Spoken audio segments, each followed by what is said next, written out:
Agora, a obra que acho que todo mundo conhece, né? Que é Independência ou Morte, do Pedro Américo. Foi pintada no ano de 1888. Foi um ano bem importante politicamente no Brasil, né? Até por conta da Lei Áurea, né?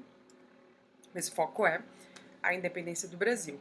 O título dela, né, Independência ou Morte, é justamente fazendo uma reflexão sobre a frase possivelmente proferida pelo imperador. A, na cena, nós vemos, né, uma cavalaria, eles portando a espada, né?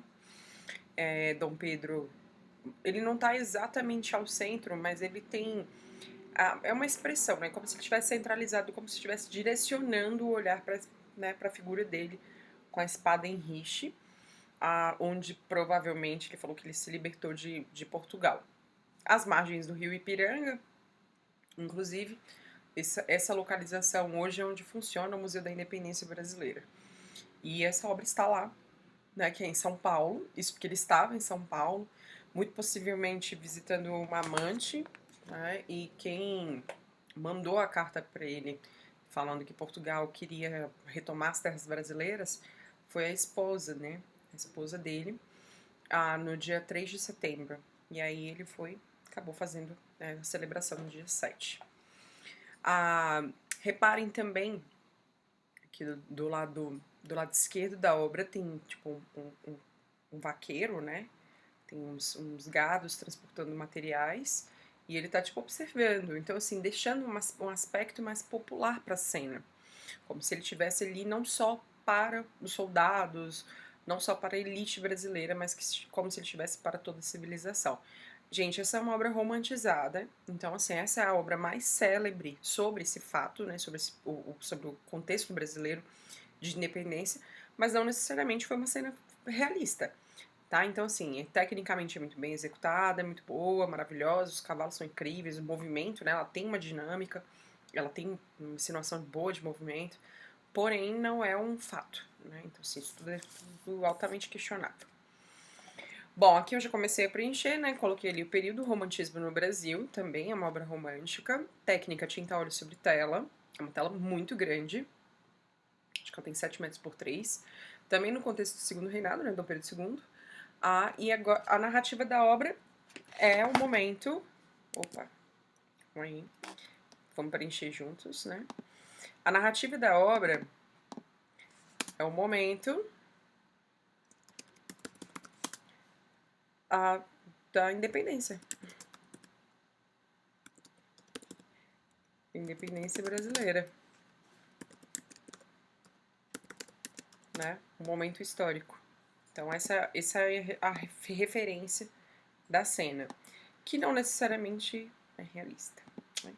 Vamos lá para os aspectos técnicos, então. Primeiro, nós temos uma temática. Gente, apesar de ser, né, essa questão, né, do questionamento se a cena foi real ou não, retrato histórico. Tá? Lá é tratado como um retrato histórico. A representação é uma obra muito bem executada, academicamente falando, naturalista. Naturalista. Existe profundidade ou só primeiro plano? Visivelmente possui profundidade, possui perspectiva, que a gente consegue perceber a distância, consegue perceber a casinha lá no fundo, né? Então, possui profundidade. Por perspectiva. Nem toda obra naturalista possui, tá, galera? As formas são volumétricas. São volumétricas. E evidentes. E evidentes. Tudo claro. Obras naturalistas costumam ser evidentes. Composição da obra, ela é assimétrica, né? Se a gente divide ela no meio, tem elementos diferentes do lado direito e do lado esquerdo. Assimétrica. Tá? Gente, ele cria uma curva do lado direito, uma curva do lado esquerdo, mais uma composição curvada. Então tem várias curvas.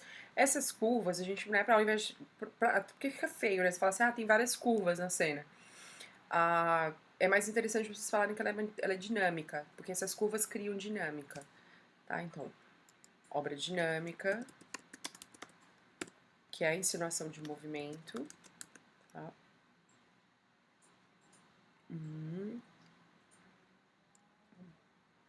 Com movimento. Beleza?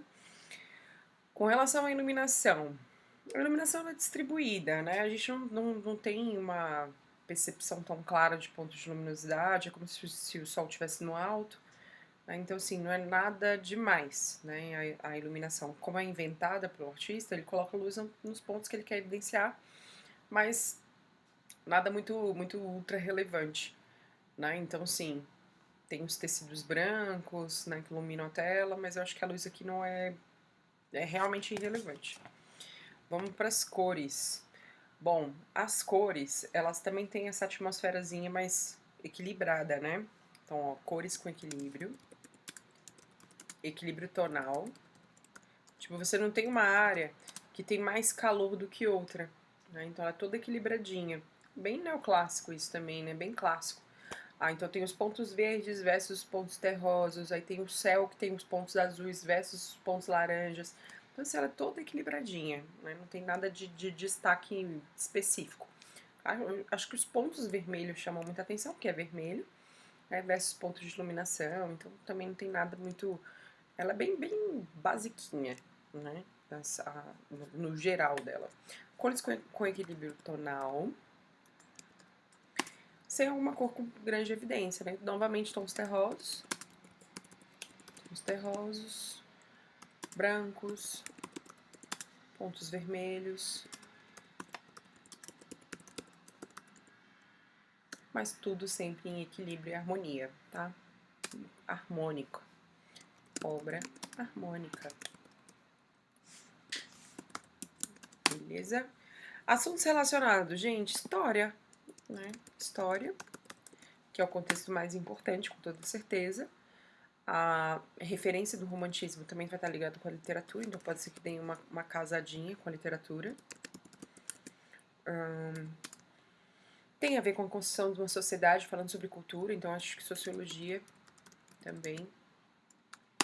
Né? No geral é isso mesmo, tá? Então é bem simples novamente, deixa eu postar aqui maior zona, caso vocês queiram dar um print aí, tá bom? Então é isso, finalizamos as obras de agora.